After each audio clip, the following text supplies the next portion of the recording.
My dad tells me all the time. Yeah, but did you notice I tripped? It's not too chilly for you, is it? I can get the girl to build up the fire. And we can talk of our newer property in Scottsville. It's on that wooded hill overlooking the James. That's why we need those jails and the pillory and the stocks. There's blasphemy and slander. There is public drunkenness, theft of farm animals, and even talk of treason. Do you know sometimes there are women in the stocks as well as men, and they get the stiffer sentence, as is only right, for they should be the guiding lights.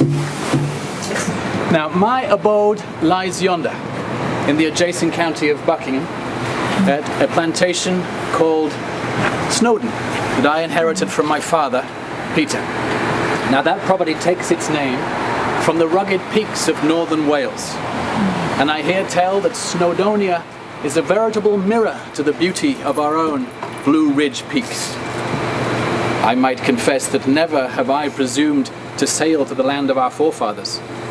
Never indeed have I strayed beyond the boundaries of our green and bounteous Virginia. And in this respect am I most unlike my brother, with his continental travels, his tours of Birmingham and Milan, his ministerial appointments to Paris in France. But I ask you, who amongst you would care to venture abroad, with Napoleon Bonaparte laying waste to Europe, with the Peninsular War in spate, with the press full of Trafalgar and the horrors of battle at sea? Sergeant Fraser, I think that's the man who ran away in Sharpsburg, isn't it? I remember the beard. Oh yeah, I recognize the beard too. Just like those deserters we caught the other night, right boys? I've been ordered here by the Confederate States Army to arrest any deserters trying to cross the river here at Bowen's Landing. Apparently, our boys think they can now just desert and leave our lines. After 2 years of war, boys, they can just go home. I am ashamed of these men. I myself left my studies at Chapel Hill to join this army and to fight against that northern tyrant, Abraham Lincoln. Well, gentlemen, I don't think there's any deserters in this little group, do you think? All right, we'll let them pass. But be warned, those deserters are armed and will stop at nothing to get home, even if it means killing. So good night.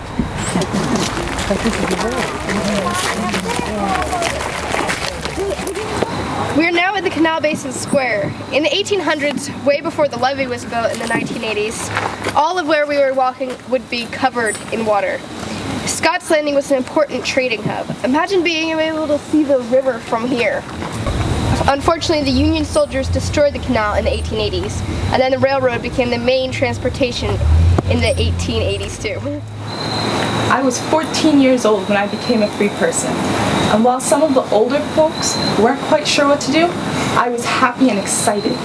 I stayed with my parents, Nicey and Isham, in Warren, but eventually we moved and settled down in Chestnut Grove, just west of Scottsville. We were free, but we owned nothing. All we had was the knowledge and desire to work and build our own lives. We could cook, sew, cut wood, build houses, plant and harvest crops. We just didn't have any land or a place to live. I had my first child, Sophronia, in 1870. I went on to bear 12 more children. Unfortunately, 6 of those pretty babies died. I still remember their sweet faces and pretty ways. But I couldn't stand out in the cemetery crying. I had to get up, straighten my back, square my shoulders, and get back to my other children who depended on me.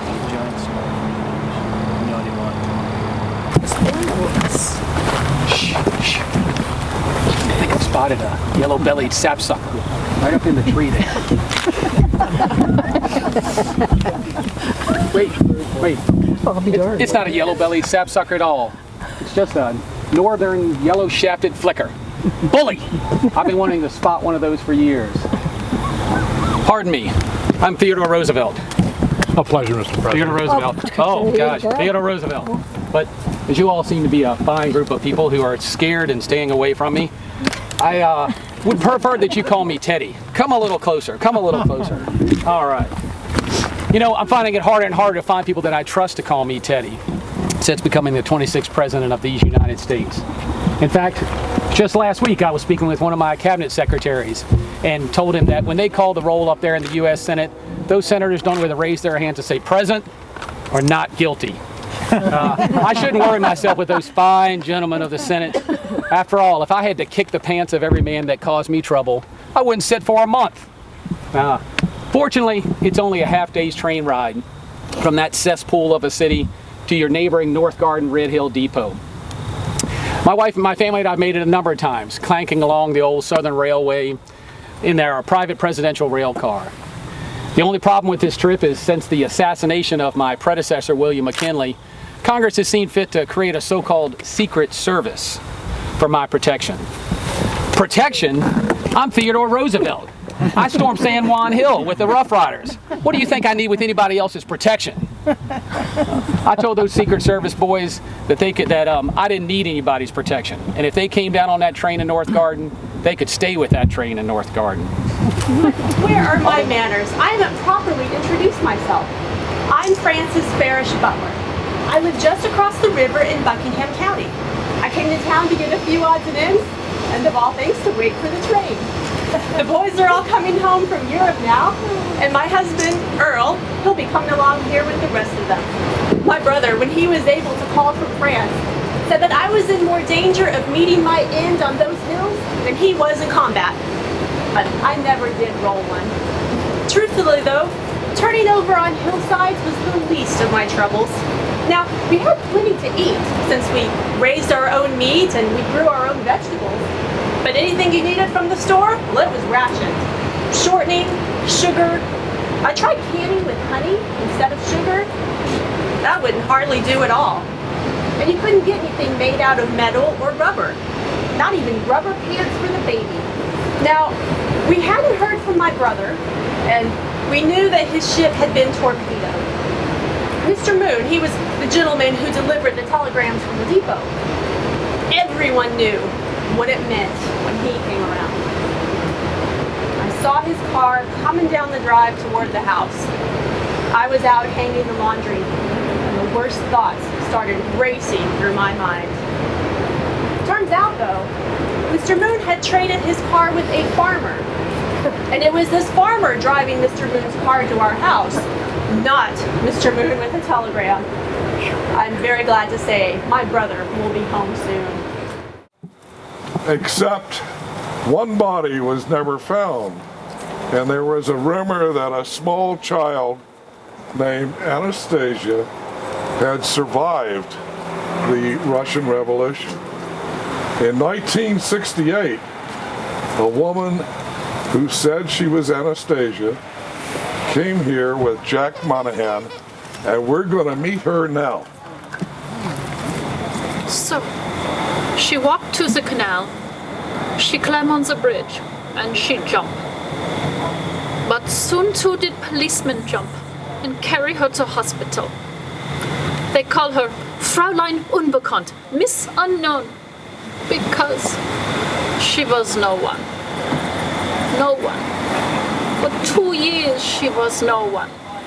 Until she was Anastasia, the Grand Duchess.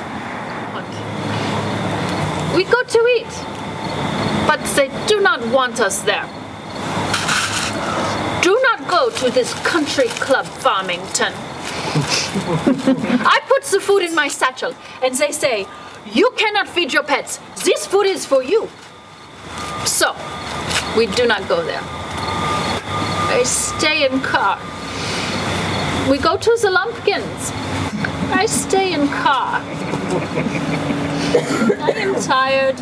I do not deny. I am tired. Can you really prove for me who you are? They think years and years of trial to prove me imposter means anything. You can believe it or you don't believe it. It doesn't matter in no any way whatsoever. Are you hungry? Thank you, Terri. Very good. Thank you. A talent you didn't know, huh? Maybe you did. Did you see her in the cars? Oh, yes. Station wagon? Yeah. With all the animals there. Right, Yeah, right. I thought about trying to sit in the car, but I thought, well.